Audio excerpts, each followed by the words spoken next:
ಭಾಳ time O P D ಒಳಗೆ patient ಬಂದು ಕೇಳ್ತಿದ್ದಾರೆ, ನಮ್ಗೆ ಪೀರಿಯಡ್ಸ್ಗೆ ಟೈಮ್ ಬ್ಲೀಡಿಂಗ್ ಕಡಿಮೆ ಆಕತಿ, ಇದು ಸೇಫ್ ಇದೆ ಅವ್ರ ಇಲ್ವಾ? ಹೆಣ್ಮಕ್ಳಿಗೆ ಏನು ಅನಿಸ್ತತಿ, ಬ್ಲೀಡಿಂಗ್ ಜಾಸ್ತಿ ಹೋದ್ರೆ ಹೊಟ್ಟಿಂದ ಹೊಲಸು ಹೋದ್ರೆ ಚಲೋ, ಹೊಟ್ಟೆ ಒಳಗೆ ಹೊಲಸು ಜಮಾ ಆಗಿ ಸಲಾಗ ಹೊಟ್ಟೆ ಉಬ್ಬಿದೆ, ಅದು ಸೇಫ್ ಇಲ್ಲ. ಇವತ್ತು ನಾವು ಈ ವಿಡಿಯೋ ಒಳಗೆ ಕಡಿಮೆ ಬ್ಲೀಡಿಂಗ್ ಇದ್ರೆ ಹಾರ್ಮ್ಫುಲ್ ಐತಿ ಅವ್ರು ಇಲ್ವಾ, ಏನು ಕಾರಣ ಅದಾವೆ, ಆಮೇಲೆ ಅದ್ರ ಬಗ್ಗೆ ಟ್ರೀಟ್ಮೆಂಟ್ ಅದ್ರ ಬಗ್ಗೆ ಮಾತಾಡೋಣ. Hello, I am doctor Sunita Lodaya, fertility and reproductive specialist, practising since last 25 years. First periods ಹೆಂಗೆ ಆಕತಿ ಅದ್ರ ಬಗ್ಗೆ ಮಾತಾಡೋಣ. ನಾರ್ಮಲಿ ಏನಾಕತಿ, ಹೆಣ್ಮಕ್ಳಿಗೆ ನಿಸರ್ಗ ಹೆಣ್ಮಕ್ಳಿಗೆ ಪ್ರತಿ ತಿಂಗಳ ಒಂದು ಪ್ರೆಗ್ನೆನ್ಸಿ ಸಲಾಗ ರೆಡಿ ಮಾಡ್ತಿದ್ದಾರೆ. ಅಂದ್ರೆ ಒಂದು ತತ್ತಿ ಓವ್ರಿ ಒಳಗೆ ತಯಾರಾಗಿ ಟ್ಯೂಬ್ ಒಳಗೆ ಹೋಗತಿ. ಆ ಟೈಮ್ಗೆ ಪ್ರೆಗ್ನೆನ್ಸಿ ಆದ್ರೆ ಮುಟ್ಟ ಸ್ಟಾಪ್ ಆಗಿಬಿಡ್ತೈತಿ. ಇನ್ ಕೇಸ್ ಪ್ರೆಗ್ನೆನ್ಸಿ ಆಗಿಲ್ಲ ಅಂದ್ರೆ 14 ದಿವಸ ಆದಮೇಲೆ ಬ್ಲೀಡಿಂಗ್ ಆಕತಿ.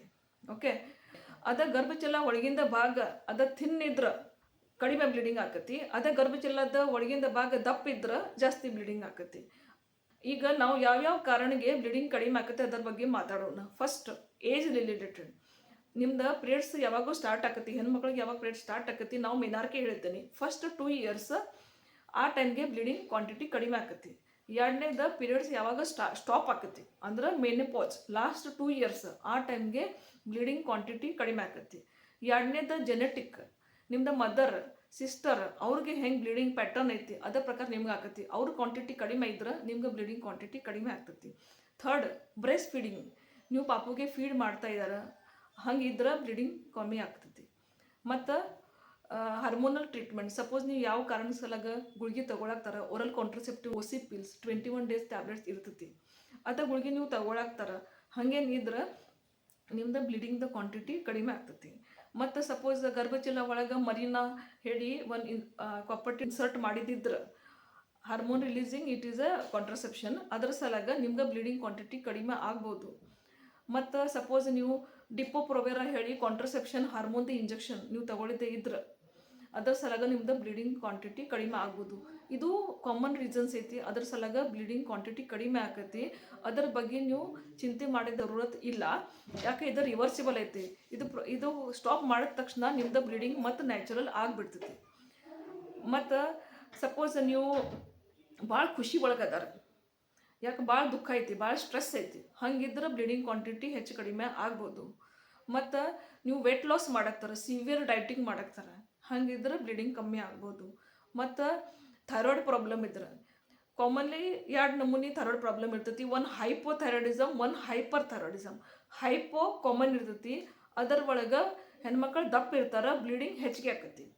ಎರಡನೇದು ಹೈಪರ್ ಥೈರಾಯ್ಡಿಸಮ್, ಇದರ ಒಳಗೆ ಹೆಣ್ಮಕ್ಳು ತಳಗಿರ್ತಾರೆ, ಬ್ಲೀಡಿಂಗ್ ಕ್ವಾಂಟಿಟಿ ಕಮ್ಮಿ ಆಕತಿ, ಆಮೇಲೆ TSH ಕಡಿಮೆ ಇರ್ತೈತಿ. ಈ ಹೈಪರ್ ಥೈರಾಯ್ಡಿಸಮ್ ಒಳಗೆ ಬ್ಲೀಡಿಂಗ್ ಕ್ವಾಂಟಿಟಿ ಕಮ್ಮಿ ಆಕತಿ. ಮತ್ತು ಪ್ರೋಲ್ಯಾಕ್ಟಿನ್ ಹಾರ್ಮೋನ್ ಹೈ ಇದ್ರೆ ನಿಮ್ದು ಬ್ಲೀಡಿಂಗ್ ಕ್ವಾಂಟಿಟಿ ಕಡಿಮೆ ಆಗ್ತೈತಿ. ಮತ್ತು PCOD, ಪಾಲಿಸಿಸ್ಟಿಕ್ ಓವೇರಿಯನ್ ಡಿಸೀಸ್, ಇದರ ಒಳಗೆ ಹೆಣ್ಮಕ್ಳು ನಾರ್ಮಲಿ ಸ್ವಲ್ಪ ವೇಟ್ ಇನ್ಕ್ರೀಸ್ ಆಗ್ತೈತಿ, ಪೀರಿಯಡ್ಸ್ ಇರ್ರೆಗ್ಯುಲರ್ ಆಗ್ತೈತಿ, ಕ್ವಾಂಟಿಟಿ ಕಡಿಮೆ ಆಗ್ತೈತಿ, ಆಮೇಲೆ ಹೇರ್ಸ್ ಬಾಡಿ ಮೇಲೆ ಹೇರ್ಸ್ ಹೆಚ್ಚಿಗೆ ಆಕತಿ. ಈ PCOD ಸಿಂಡ್ರೋಮ್ ಒಳಗನ ಜನರಲಿ ಬ್ಲೀಡಿಂಗ್ ಕಡಿಮೆ ಆಗ್ತೈತಿ. ಓಕೆ, ಇದು ಕಾಮನ್ ರೀಸನ್ಸ್ ಇದರ ಸಲಾಗ ಬ್ಲೀಡಿಂಗ್ ಕ್ವಾಂಟಿಟಿ ಕಮ್ಮಿ ಆಕತಿ. ಈಗ ನಾವು 2 ಇಂಪಾರ್ಟೆಂಟ್ ರೀಸನ್ಸ್ ಬಗ್ಗೆ ಮಾತಾಡೋಣ. ಫಸ್ಟ್, ಎಶರ್ಮನ್ ಸಿಂಡ್ರೋಮ್ ಅಂದ್ರೆ ಗರ್ಭಚೀಲ ಒಳಗೆ ಏನಾಕತಿ, ಭಾಳ ಟೈಮ್ ಹೆಣ್ಮಕ್ಳಿಗೆ ಸಪೋಸ್ ಪ್ರೆಗ್ನೆನ್ಸಿ ಇದೆ, ಆಮೇಲೆ ಅವ್ರಿಗೆ ಬೇಡ ಆಗಿತ್ತು, ಅವ್ರು MTP ಮಾಡಿಸ್ತಾರೆ, ಮೆಡಿಕಲ್ ಟರ್ಮಿನೇಷನ್ ಆಫ್ ಪ್ರೆಗ್ನೆನ್ಸಿ, ಅವ್ರ ಹೊಟ್ಟೆ ತೋಳಿಸ್ತಾರೆ, DNC ಹೇಳ್ತಾರೆ, ಡೈಲಟೇಷನ್ ಆ್ಯಂಡ್ ಕ್ಯೂರಿಟಾಜ್. ಅದರ ಒಳಗೆ ಏನಾಕತಿ, ಗರ್ಭಚೀಲ ಒಳಗೆ ಸ್ವಲ್ಪ ಜೋರಾಗಿ ಹೊಟ್ಟೆ ತೊಳ್ದಿದ್ದು ಇದ್ರೆ ಗರ್ಭಚೀಲದ 2 ಭಾಗ ಸಮೀಪ ಆಗಿಬಿಡ್ತೈತಿ, ಒಂದಿಗೆ ಒಂದು ಹತ್ಕೊಂಡು ಬಿಡ್ತೈತಿ. ಅದರ ಸಲಾಗ ಬ್ಲೀಡಿಂಗ್ ಕ್ವಾಂಟಿಟಿ ಕಮ್ಮಿ ಆಕತಿ. ಇದರಿಗೆ ನಾವು ಎಶರ್ಮನ್ ಸಿಂಡ್ರೋಮ್ ಹೇಳ್ತೀನಿ. ಹಿಂಗಿದ್ರೆ ಡಾಕ್ಟರ್ ಕನ್ಫರ್ಮ್ ಮಾಡ್ಕೊಂಡು ಆಮೇಲೆ ಹಿಸ್ಟ್ರೋಸ್ಕೋಪಿ ಅಂದ್ರೆ ಗರ್ಭಚೀಲ ಒಳಗೆ ದುರ್ಬಿನ ಹಾಕಿ ಥ್ರೂ ದ್ಯಾಟ್ ಅವರ ಏನು ಹತ್ಕೊಂಡಿದ್ದು ಬಿಡಿಸ್ತಾರೆ. ಇದು ಇಂಪಾರ್ಟೆಂಟ್ ವಸ್ತು. ಎರಡನೇದು ಜೆನೆಟಲ್ ಟ್ಯೂಬರ್ಕುಲೋಸಿಸ್ ಅಂದ್ರೆ ಟ್ಯೂಬರ್ಕುಲೋಸಿಸ್ ಆಫ್ ಯೂಟ್ರಸ್. ಇದರ ಒಳಗೆ ಏನಾಕತಿ, ಟ್ಯೂಬರ್ಕುಲೋಸಿಸ್ದ ಜಂತುಗಳು ಗರ್ಭಚೀಲ ಒಳಗಿಂದ ಭಾಗ ಡ್ಯಾಮೇಜ್ ಮಾಡ್ತಿದ್ದಾರೆ, ಅದರ ಸಲಾಗ ನಿಮ್ದು ಬ್ಲೀಡಿಂಗ್ ಕ್ವಾಂಟಿಟಿ ಕಡಿಮೆ ಆಗ್ತೈತಿ. ಟ್ಯೂಬರ್ಕುಲೋಸಿಸ್ ಟ್ರೀಟ್ಮೆಂಟ್ ಕೊಟ್ಟ ಮೇಲೆ ಅವ್ರಿಗೆ ಪ್ರಾಬ್ಲಮ್ ಸಾಲ್ವ್ ಆಕತಿ. ಇದು 2 ರೀಸನ್, ಎಶರ್ಮನ್ ಸಿಂಡ್ರೋಮ್ ಮತ್ತು ಜೆನೆಟಲ್ ಟ್ಯೂಬರ್ಕುಲೋಸಿಸ್ ಭಾಳ ಇಂಪಾರ್ಟೆಂಟ್. ಇದು ರೀಸನ್ಸ್ ಇದ್ರೆ ನೀವು ಡಾಕ್ಟ್ರಿಗೆ ಕನ್ಸಲ್ಟ್ ಮಾಡಬೇಕು, ಅದರ ಪ್ರಕಾರ ಟ್ರೀಟ್ಮೆಂಟ್ ತೊಗೊಳ್ಳೇಬೇಕು ರೀ. ಮೋರಲ್ ಆಫ್ ದ ಸ್ಟೋರಿ ಏನೈತಿ, ಇಂಪಾರ್ಟೆಂಟ್ ಪಾಯಿಂಟ್, ಸಪೋಸ್ ನಿಮ್ಗೆ ಜನರಲಿ ಎಷ್ಟು ಬ್ಲೀಡಿಂಗ್ ಕ್ವಾಂಟಿಟಿ ಆಕತಿ ಅದರ ಹಾಫ್ ಇಲ್ಲಾಂದ್ರೆ ಹಾಫ್ಗಿಂತ ಕ್ವಾಂಟಿಟಿ ಕಡಿಮೆ ಇದ್ರೆ ನೀವು ಅದರ ಬಗ್ಗೆ ವಿಚಾರ ಮಾಡ್ಬೇಕ್ರಿ.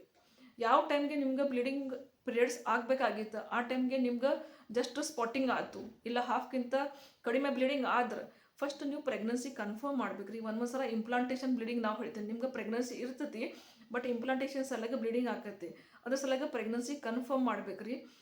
ಎರಡನೇದು ಎಕ್ಟೋಪಿಕ್ ಪ್ರೆಗ್ನೆನ್ಸಿ ಐತಿಲ್ಲ ಅದನ್ನು ನಾವು ನೋಡಬೇಕಾಗ್ತೈತಿ.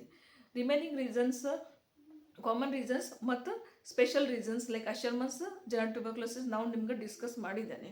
ಓಕೆ, ಇನ್ನೂ ನಿಮ್ಗೆ ಏನು ಡೌಟ್, ಏನು ಕ್ವೆಶನ್ಸ್ ಇದ್ರೆ ನೀವು ಕಮೆಂಟ್ ಸೆಕ್ಷನ್ ಒಳಗೆ ಹಾಕಿರಿ, ನಾವು ನಿಮ್ಗೆ ಅದ್ರ ಬಗ್ಗೆ ಇನ್ಫಾರ್ಮೇಷನ್ ಕೊಡೋಕ್ಕೆ ಪ್ರಯತ್ನ ಮಾಡ್ತೀನಿ. ನೆಕ್ಸ್ಟ್ ನಿಮ್ಗೆ ಯಾವ ವಿಷಯ ಮೇಲೆ ವಿಡಿಯೋ ಬೇಕಾಗಿತ್ತು ನೀವು ನಮ್ಗೆ ತಿಳಿಸ್ರಿ, ನಾವು ಅದ್ರ ಮೇಲೆ ವಿಡಿಯೋ ಮಾಡೋಣ. ನಿಮಗೆ ಇನ್ಫಾರ್ಮೇಷನ್ ಚಲೋ ಅನಿಸಿದ್ರೆ ಲೈಕ್ ಮಾಡಿರಿ, ಯಾರಿಗೆ ಜರೂರತ್ ಇದೆ ಶೇರ್ ಮಾಡಿರಿ, ಚಾನಲ್ಗೆ ಸಬ್ಸ್ಕ್ರೈಬ್ ಮಾಡಿರಿ. Thank you.